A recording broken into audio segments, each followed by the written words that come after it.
Gundam Reincarnation capítulo 76. O Castelo dos Leões Negros. O grito de Xian foi lentamente se afastando. Mesmo enquanto Eugênio estava caindo, ele não tirou os olhos de Xian.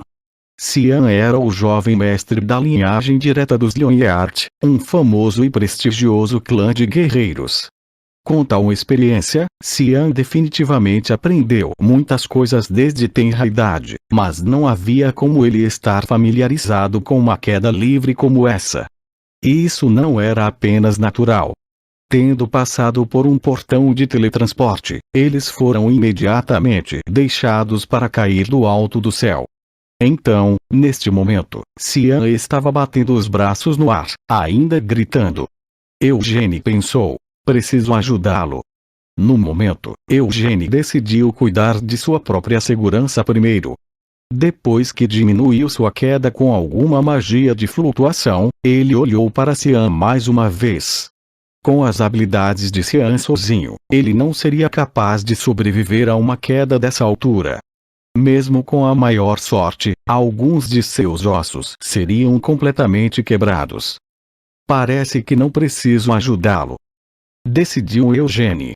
Este não foi um simples acidente. Se alguém planejou derrubá-los do céu desde o início, eles devem ter preparado algumas medidas de segurança para o caso. Foi exatamente como Eugênio esperava. Embora Xian ainda estivesse gritando e se esgoelando por ajuda, sua queda estava lentamente sendo desacelerada. Em algum lugar na floresta abaixo, um mago deve ter lançado um feitiço em Xian. Sem prestar mais atenção em Xian, Eugênio virou a cabeça. Ele podia ver um castelo construído perto do pico da montanha próxima. Eugênio olhou para a bandeira balançando no topo de uma torre. A bandeira trazia um emblema de um leão mostrando suas garras e presas, provando que este era o Castelo dos Leões Negros, onde originalmente deveriam ter chegado.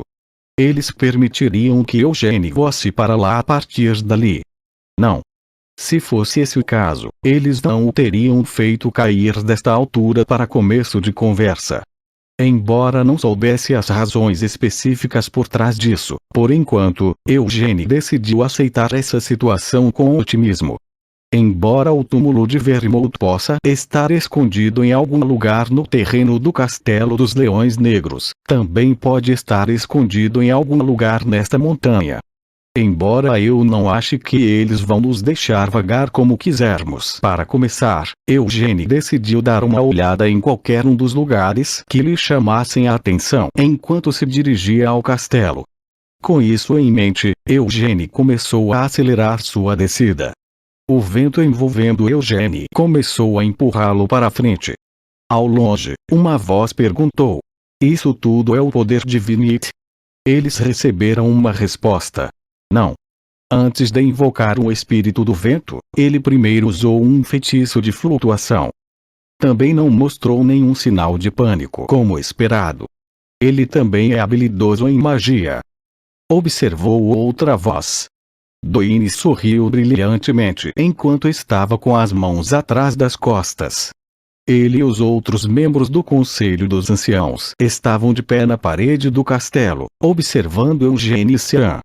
Mesmo sem usar algo como um telescópio, eles eram capazes de ver os dois ao longe, tão claramente como se estivessem bem na frente deles. "Quão proficiente ele é em magia?" perguntou Doines. "Com a magia de flutuação, até os feitiços mais fáceis pertencem ao quarto círculo. Mesmo caindo de tal altura, sua velocidade é constante e ele também tem um bom controle de seu equilíbrio. Não posso dizer com certeza, mas parece que pelo menos ele alcançou o quinto círculo." Aquele que respondeu à pergunta de Doines era um ancião usando óculos grandes. Ele vinha de uma família renomada por sua habilidade em magia, mesmo entre todos os ramos colaterais do clã Lionheart. Como tal, ele não pôde deixar de ficar surpreso com a compreensão da magia de Eugênio.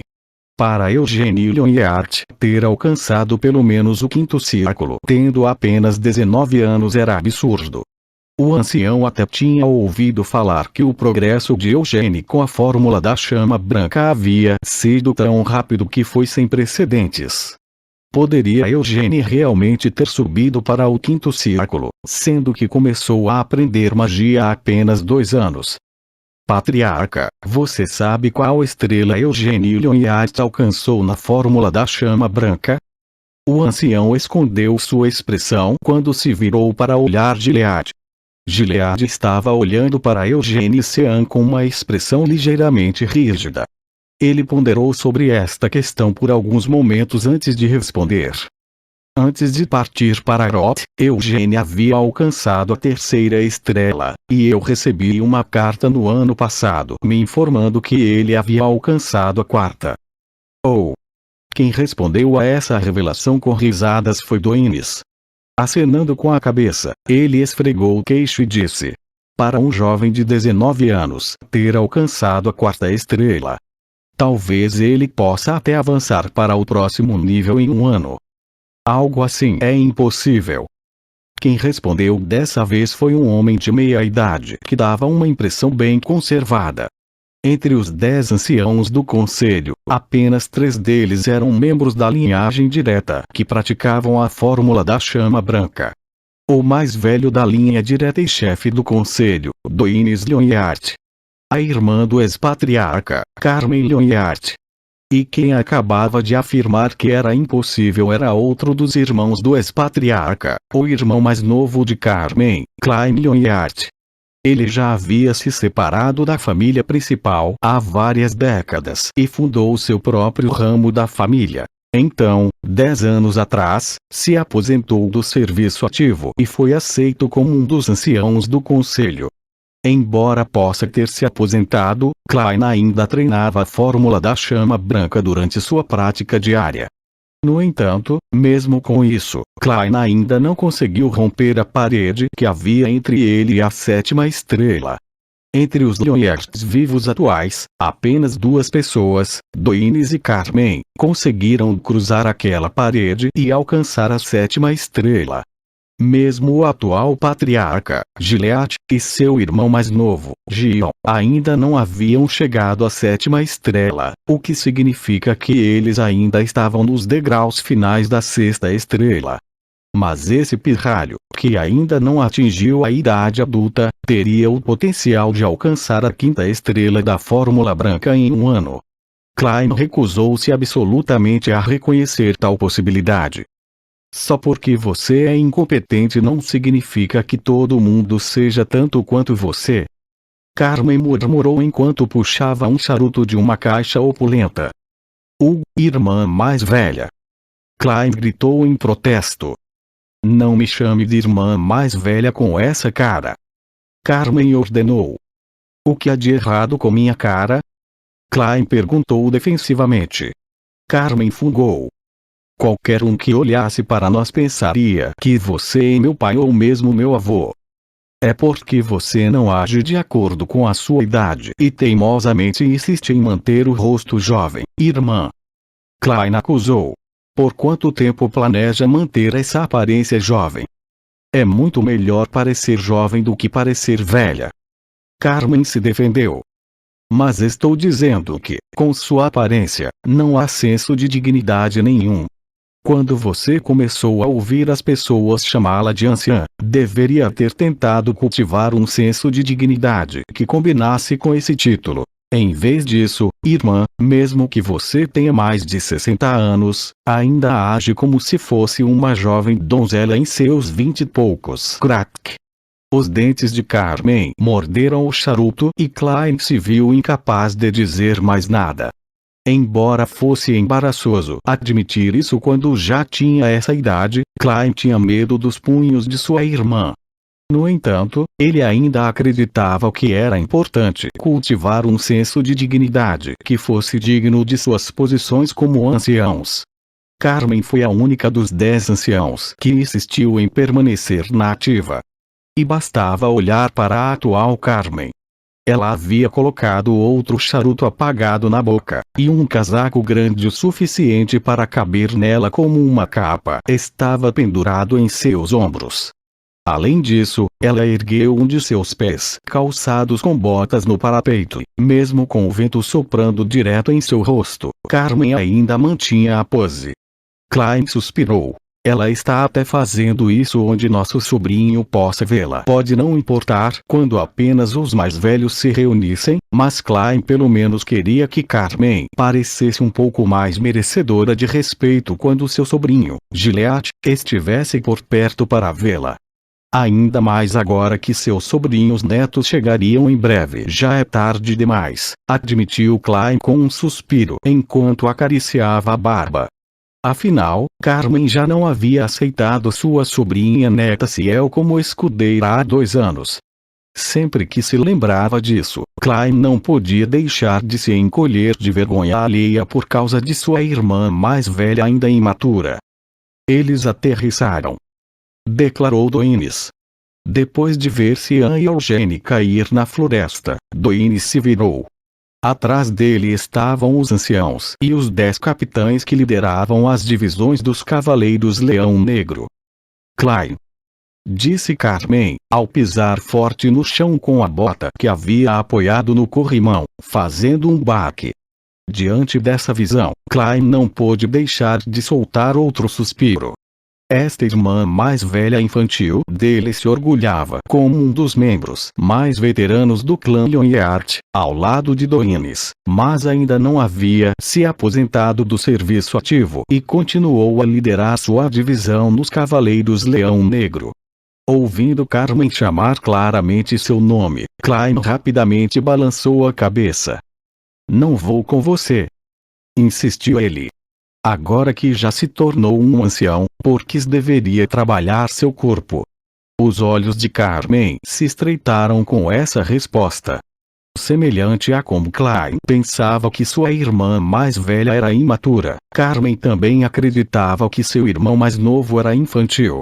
Em vez de dar um exemplo para seus descendentes seguirem, ele estava apenas pensando em como passar seus dias com conforto, pois estava envelhecendo. É por isso que ele não conseguiu fazer nenhum avanço. Carmen balançou a cabeça para a natureza lamentável de seu irmãozinho, e então caminhou até as escadas que desciam das muralhas do castelo. Carmen não era a única que queria ir. Além dela, outros 6 capitães também começaram a se afastar aos poucos. Dominic! Gritou Doines para o neto, que estava entre os capitães que se preparavam para partir. Dominic Lyonheart era o capitão da primeira divisão e, em vez de atender ao chamado de seu avô, ele apenas acenou com a cabeça levemente enquanto continuava a partir. Não deve ser tarde demais, se esperarmos para testá-los depois que chegarem ao castelo, Gilead argumentou hesitante. Doines o interrompeu. Então não seria um grande teste, seria, patriarca? Será que você não confia em seus filhos? Claro que confio. Gilead negou a acusação. Doines declarou. As coisas são diferentes da cerimônia de continuação da linhagem sanguínea. Não faria sentido se ajustássemos os critérios levando em consideração a idade e a experiência das crianças. Especialmente porque os filhos do patriarca são Pode não ser a coisa mais confortável para você ouvir isso, patriarca, mas eles não são muito mais excepcionais do que você era na idade deles. Se a cerimônia de maioridade fosse ser realizada assim, acho que seria bom incluir Evard também. Gilead resmungou enquanto lutava contra a vontade de franzir a testa. No entanto, não havia nada que Gilead pudesse fazer sobre os sentimentos que cresciam no fundo de seu peito. Adivinhando a fonte do descontentamento de Gilead, Doines balançou a cabeça como se simpatizasse com ele. Você ainda tem algum arrependimento pelo seu filho mais velho? Perguntou Doines. Gilead permaneceu em silêncio. Patriarca, eu sei que não pode ser evitado, já que ele é seu filho, mas você deve deixar de lado seus arrependimentos em relação a Evard. Porque essa criança não quer ter nada a ver com seus arrependimentos. Você deve estar ciente disso também, certo? Evard está vivendo uma vida pacífica com seus sogros e encontrando sua própria felicidade lá. Pode ser o caso, mas Evard é meu filho, e ele continua sendo o filho mais velho da linhagem direta. Pode ser impossível para ele me suceder como patriarca, mas devemos pelo menos ter o direito de realizar uma cerimônia de maioridade para ele. Essa criança já se tornou adulto, disse Doines com um sorriso irônico enquanto dava um tapinha no ombro de Gilead. Embora Gilead não continuasse falando, ele não conseguia compreender o que Doines queria dizer com essas palavras. Fazia 2 anos que Theonis e Evard haviam retornado à casa dos sogros de Gilead. Durante esse tempo, ele nunca conseguiu se encontrar com os dois. Isso porque o conselho chefiado por Doines não permitiu que ele o fizesse. Por mais sérios que fossem os pecados de seu filho, Gilead não podia aceitar que lhe negassem uma reunião. No entanto, nem conseguiu realizar uma cerimônia de maioridade para Evard, e também não teve permissão para visitar seus sogros para a cerimônia de maioridade que realizaram para seu filho em seu lugar. O fato do filho mais velho da família principal ter tentado aprender magia negra era um pecado grave que espalhou lama por todo o nome do clã Lyonheart, que foi transmitido por mais de 300 anos. Normalmente, não seria estranho que Evard fosse expulso da família por causa desse problema. Embora, na verdade, ele praticamente tenha sido expulso, Gilead resmungou para si mesmo. Se eles não chegaram ao ponto de expulsá-lo, não deveriam pelo menos ter dado a Evard uma chance de expiar seus pecados, atribuindo-lhe uma punição. Gilead havia questionado o conselho sobre esse assunto várias vezes, mas Doines se recusou a mudar sua posição. Quanto às suas razões para isso, Gilead só podia fazer suposições vagas. Doines e os membros do conselho podem suspeitar que Evard pode ter sido tentado a querer aprender magia negra a pedido de outra pessoa. E talvez Evard, aproveitando-se da família principal, incluindo Gilead, desviando sua atenção dele, poderia tentar aprender magia negra mais uma vez. Assim, o conselho estava usando Evard como isca para atrair seus inimigos internos e externos. Embora Gilead pudesse entender a lógica por trás disso, ele não pôde deixar de sentir uma profunda sensação de insatisfação, decepção e raiva em relação ao conselho. De qualquer forma, mesmo sendo patriarca da família principal, já que seu filho havia cometido tal crime, Gilead não podia se opor à vontade do conselho. Evard, Gilead pensou melancolicamente enquanto soltava um longo suspiro e fechava os olhos. Ele poderia confiar em seu filho, mas o conselho nunca confiaria em Evard. Flávila. Eugênio olhou para as folhas e galhos que estavam quebrando sob seus pés, depois olhou de volta para o céu, mas o céu era difícil de ver porque a folhagem era muito espessa. Eugênio cantarolou enquanto esfregava o queixo e se virava para olhar ao seu redor. Alguns traços que haviam sido esculpidos nos troncos das árvores chamaram sua atenção. Há uma barreira. Embora ele já tivesse previsto que haveria uma, agora tinha certeza. Essa barreira parecia projetada para distorcer o senso de direção de qualquer um preso dentro dela, fazendo-os girar e girar nos mesmos lugares. Eugênio sorriu enquanto pegava alguns galhos que haviam caído no chão da floresta e os quebrava entre as mãos. Então, quando deixou cair os fragmentos de madeira um por um, Eugênio começou a avançar. Ele não estava apenas derrubando os pedaços de madeira, mas jogando-os em várias direções. Ele pensou em quebrar a barreira inteiramente com a espada do luar, mas ficou claro que isso só causaria problemas para ele depois. O nome da espada do luar não havia sido deixado em nenhum registro histórico. Mesmo os livros transmitidos pela linhagem direta não tinham nada escrito sobre a arma. Embora, em primeiro lugar, eu me pergunte se é possível quebrar uma barreira desse tamanho com a atual espada do luar. Depois de deixá-los na floresta, deveriam apenas voltar para o Castelo dos Leões Negros. Isso foi o que Eugênie pensou inicialmente, mas isso não poderia ser apenas um simples exercício de orientação. Esta floresta era bastante perigosa. Embora não tivesse passado tanto tempo desde que foi deixado ali, Eugênie já havia encontrado 2 ogros de cabeças gêmeas, que, como o nome sugeria, eram ogros com 2 cabeças. Normalmente, não há como os 2 serem encontrados na mesma área, observou Eugênie. Os ogros eram um dos mais poderosos entre todos os monstros de tamanho médio, e as variantes de 2 cabeças eram especialmente fortes. Ao se estabelecer, eles geralmente tomavam uma floresta inteira como território. Não havia como ser coincidência que Eugênie tivesse encontrado 2 desses ogros, que não formavam grupos e, em vez disso, viviam vidas solitárias, em um período tão curto de tempo. Eles tinham que ter nascido e crescido aqui. Não eram apenas ogros também. A floresta inteira era provavelmente um enorme terreno fértil para monstros. Isso não é demais para um teste com crianças? Perguntou Eugênie a si mesmo.